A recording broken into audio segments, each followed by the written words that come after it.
She knew my husband. She knew me, and still crawled into my bed? That is what I told myself as I stared across a backyard full of folding chairs and iced lemonade, wondering if I was about to blow up 2 marriages with a single sentence. 5 years earlier, right after my own divorce, I'd stumbled into something I thought was simple: weekday affection with a younger man who swore he was unattached. We never posted, never tagged, never let the sun see us. Now he and his wife were our new neighbors. My husband had become his pickleball buddy, and the wife had just friended me on social like we were destined for brunch. If this ends with 3 broken hearts and a for sale sign, do not say I did not warn you. Would you tell their new partner what they did? Me, female, 34 years old then, now 39 years old and remarried.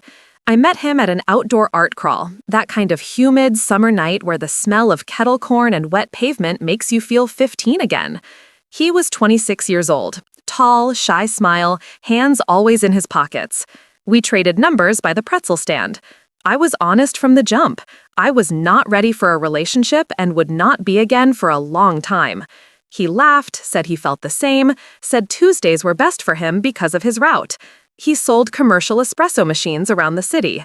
I taught high school English and graded papers on my couch. We drifted into a weekday thing. He arrived after my daughter caught the bus and left before the mailbox clanked at 4. We ate leftover sesame noodles out of plastic containers, the chili oil leaving a faint orange crescent on his lip. He never stayed on weekends. I never asked why. No feelings, we promised, clinking LaCroix like teenagers sneaking champagne. It lasted 11 months. Then I met Leo, male, 41 years old now. Then a patient man who cooked Sunday sauce that tasted like a secret. I told my Tuesday boy it was over. He nodded, said he knew it would go that way. I blocked his number to protect my new life and never thought I would see him again. But 2 summers ago, during a block party lined with folding tables and crock pots, my neighbor Paloma waved us over to meet the cutest couple who just closed on the Blue Craftsman near the corner. There he was, carrying a spinach dip, wedding ring flashing in the July sun. His wife, with ballerina posture and a lemon jello sundress, handed my husband a paper plate and asked what kind of backyard herbs we grew. If the earth had cracked open under the grill, I would have fallen in with gratitude. I smiled, he smiled, nobody flinched. But as she told Leo she loves rosemary on roasted potatoes, his hand trembled, just once, over the aluminum foil. That tremor felt like a secret knocking. I told Leo that night, in our kitchen with the window fan humming and a bowl of cherries on the counter, I said, I know him. I used to see him. Daytimes. Leo washed his hands like he was scrubbing off bad news. He looked at me quietly in that way he does when he is building a thought he does not want to drop on my chest like a brick. You did nothing wrong back then, he said finally. But now you have information his wife might not have. What do we do? He rewrapped the cherries, even the ones with bite marks, because that is who he is. Our friends loved the new neighbors. The husband, call him Mason, fit right in with the guy's Thursday night pickleball and brought decent whiskey when he lost.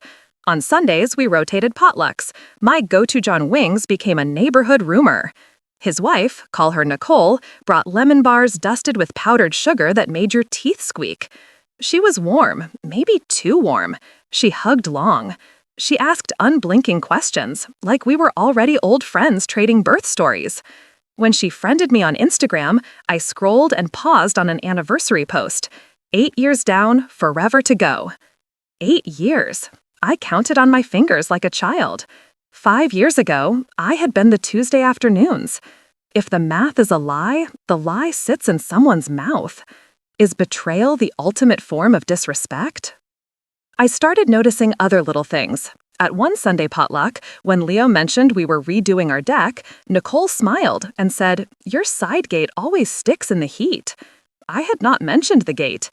And at a different dinner, Paloma joked about my mystery years when I was newly single and off social media, and Nicole chimed in, "The quiet ones are the most fun." It was nothing and it was everything.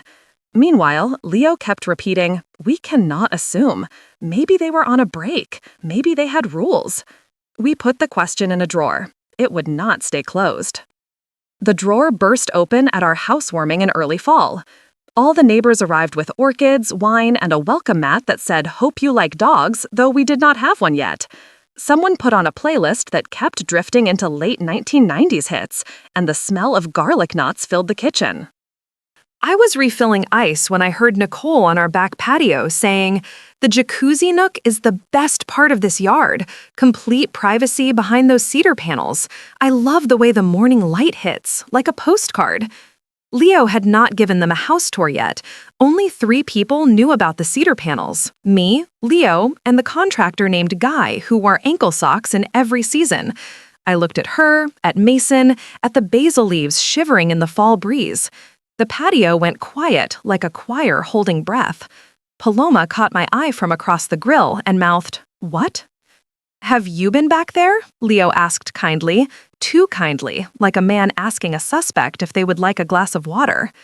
"No," Nicole said, smiling, "just a hunch." Mason's eyes flicked to mine like a cut. The music stumbled into silence between songs. I set down the ice scoop and realized my fingers were damp and shaking. "Secrets age like milk," Paloma whispered later, handing me a towel.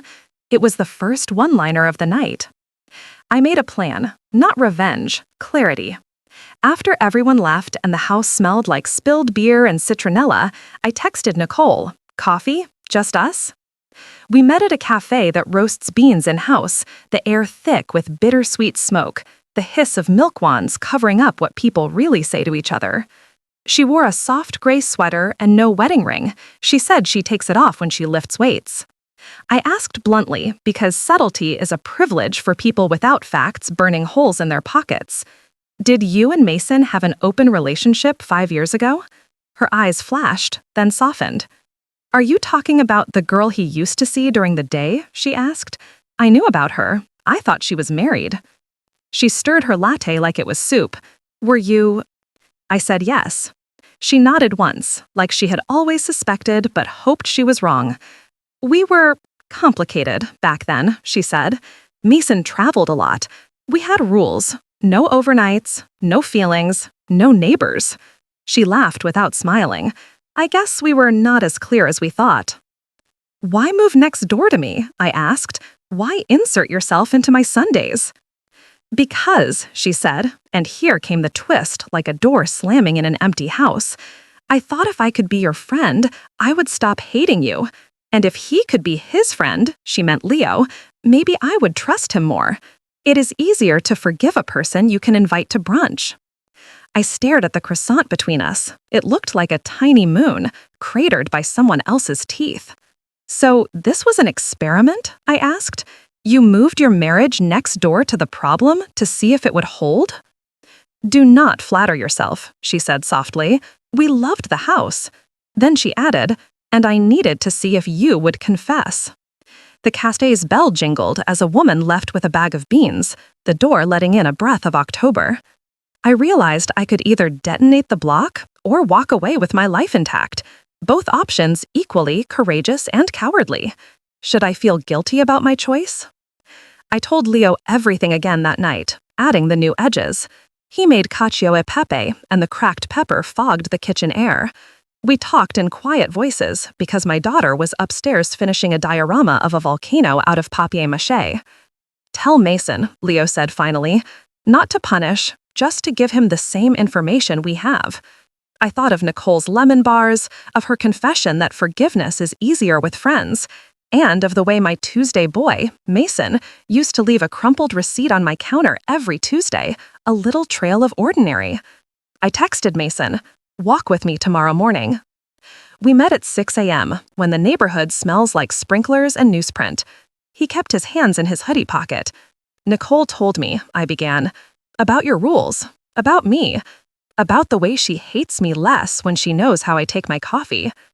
He looked like a boy again, which felt unfair to us both. I told him I would answer any question he had. He asked none.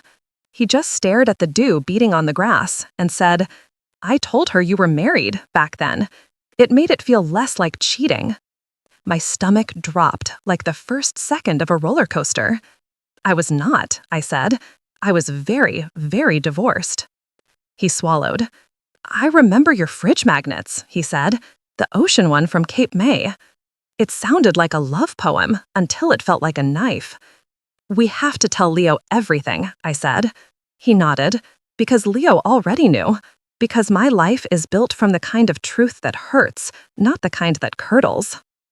We paused by the community garden. The rosemary bushes were sticky with resin. I rubbed a sprig, and my fingers smelled like 1,000 dinners. I am sorry, he said. For then, for now, for the gate comment she made. I shook my head. This is not about apologies, I said. It is about custody of the truth. He laughed once, harsh. Custody of the truth, he repeated, like he was tasting the words. He looked up finally and said the thing that cracked something in me. I am terrified that I only know my marriage by triangulation. The sprinkler sputtered, then went quiet. It's a poor man's confession, I said later to Leo. He is sorry, but more sorry to be seen. Here is where everything should have exploded. Instead, it staggered. We all kept attending the same potlucks, but the light had shifted. Nicole started hosting girls' wine nights that lasted exactly 90 minutes and involved tiny cheese knives and a playlist of acoustic covers. She asked me if I liked my new haircut. I asked her for her lemon bar recipe. Our stilted kindness felt like trying to dance on a bus. Meanwhile, Mason asked Leo for help fixing a leaky hose bib, and Leo said yes because he is made of grace and socket wrenches. The neighborhood kept humming. Leaf blowers, school buses, the kid down the block practicing trumpet, always one note flat. I tried to believe we could unknow what we knew. Then Paloma pulled me aside after yoga and said, "Do not hate me, but Nicole is asking around about your single era. It sounds like she wants receipts." I laughed and then did not. I pictured the Tuesday texts that I had not deleted because I delete nothing. Photos of coffee cups, blurry shots of my dog-eared novels, a video of a crooked rainbow over my street. It would take 5 minutes to screenshot them and send them to Nicole, but that is not what she wanted. She wanted a performance. Would you confront them in public or private? Paloma asked, not rhetorically. That weekend, Leo suggested we skip the potluck and drive to the beach. We ate boardwalk pizza with oil pooling in the pepperoni cups, and the gulls screamed like gossiping ants. We could move, Leo said. I would hate to, but we could. I looked at the ocean. It did not care. The climax arrived on a very ordinary Sunday with blue sky like new denim. Nicole hosted and laid out a spread that looked like a magazine cover. Herb focaccia, blistered tomatoes, a bowl of olives glistening like stones. After everyone ate, she clinked a glass. I want to toast to new friendships, she said. How rare to find people who value honesty. She looked at me and did not blink. Something in me stood up with my body. Actually, I said, my voice steady, I have a different toast. To not rewriting history to make ourselves easier to love. I glanced at Mason.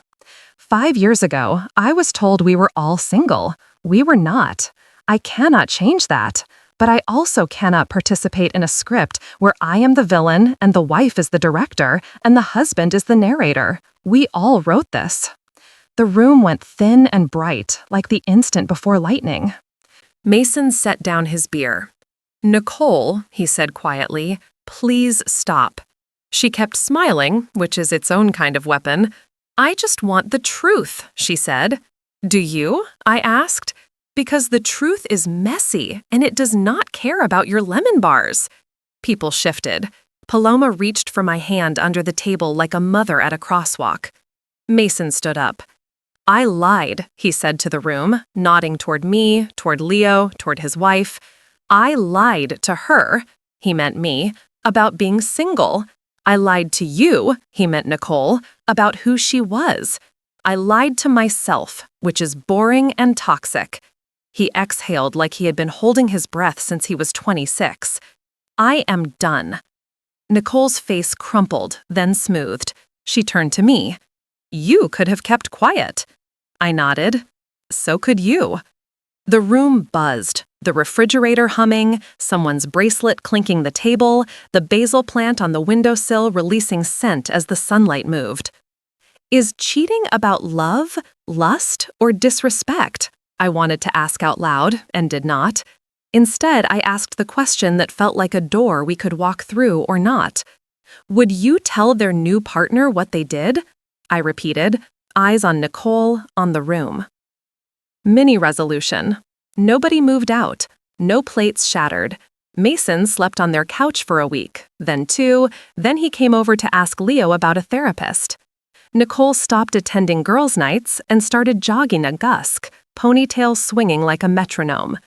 At our house, we planted thyme and cherry tomatoes and finally fixed the side gate so it no longer stuck. Small, practical acts, like stitches. A month later, Nicole texted me a picture of an appointment card, couples counseling, Tuesday at 3. "We are trying," she wrote. "We might fail." I sent back a thumbs up because any other emoji felt like trespassing. The block exhaled. Palomo made jokes again. The kid down the street learned the right note. But the real ending arrived quietly, like most true things. I ran into Mason at the corner deli. He was buying 2 iced coffees and a blueberry muffin. "We are telling the truth now," he said, almost proud. "It is brutal." I nodded. "Honesty hurts less than doubt," I said. He smiled like a man learning to walk without a limp. We stood there, swaying slightly in the cold air from the fridge case, and I felt something like peace. Not a movie ending, not a moral, just the relief of not juggling the fire anymore. On my way out, I bought rosemary sprigs and lemons, because dinner always needs something simple. Is betrayal the ultimate form of disrespect? Maybe, but sometimes it is also a mirror we cannot avoid. Later that night, when Leo turned off the porch light and the house went soft and dark, I felt that old chorus of what-ifs stir and settle. The neighborhood slept. Somewhere next door, 2 people were either mending a net or setting it down. I stood at the window and understood the one thing that mattered. I could not unmake the past, but I could refuse to make more of it. And that's when I realized I was done living in other people's lies.